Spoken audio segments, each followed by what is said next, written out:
Hello everyone, this is Shannon from That's So Poe, and today I'm doing week 27 of my 2020 reads. This week I finished a book that I absolutely loved and another one I DNF'd. So the book that I finished this week was Take a Hint, Dani Brown by Talia Hibbert, which I had been looking forward to so much. This is the second book in the Brown Sisters series, which started with Get a Life, Chloe Brown, that I did an entire video about, so I will link that below. I absolutely love that book. And I love this one just as much. I decided that actually I'm doing a standalone review of this one as well, so keep an eye out for that later this week. But basically, this book just did so much for me. I really loved it. The premise is that we have Dani Brown, who is a very directed person who doesn't have time in her life to deal with relationships. She just wants somebody to have sex with. And she prays to a goddess of sensuality to send her someone. And she gets the hint that it might be Zephyr, the very sexy ex-rugby player who is the security guard in the building where she teaches, when he carries her out in a romantic fashion to save her from a fire drill. And it kind of goes viral from there. So it's such a fun story. There's so much humor. There's so much heart.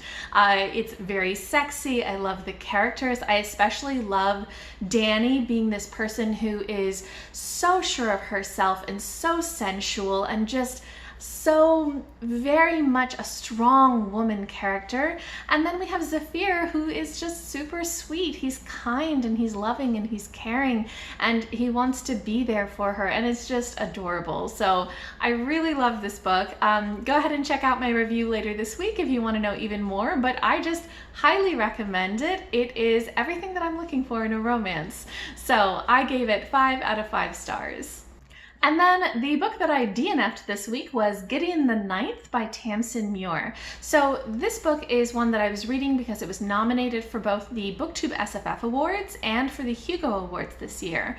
It has a really cool premise. Basically, the tagline is sort of lesbian necromancers in space. But I found that I knew going in that I might have problems with it, and I did. Basically, the world building is fantastic. I really loved the world building. It's kind of this whole collection of different houses. So Gideon belongs to the 9th house, and these houses have like necromancers and stuff. And just to see a kind of universe built on necromancy is a really interesting thing.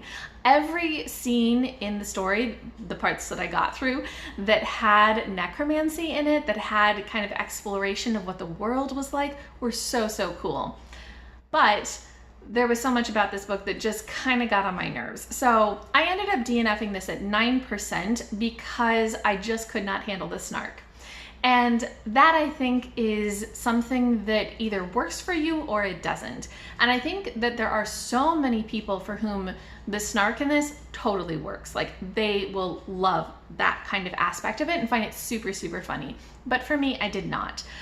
Basically, there are 2 characters in this, Gideon, who is kind of a swordsman, and also Harrow, who is the daughter of the 9th house. And they are kind of at odds with each other. They have a long history of hating each other, and so constantly they're sniping at each other and hurting each other and fighting each other and saying mean things to each other. There's just so much kind of meanness in the humor that it just didn't really work for me. There's also a lot of kind of profanity and violence, and just it kept making me not really want to continue. So I actually picked up this book multiple times, and finally I realized, like, I just don't want to keep going. It's not a bad book by any means. I think actually that the writing is great and the world building is great. It's just not my style. So I would not at all have anybody else avoid this book. But if you are somebody who doesn't like mean snark, it just may not work for you like it didn't work for me. So I ended up DNFing it, but I can see why this appeals to so many other people. Okay, so that wraps up week 27 for me. If you've read either of these books or you have any comments or any thoughts or anything else you want to share with me, go ahead and leave me a comment below. I'd love to hear from you.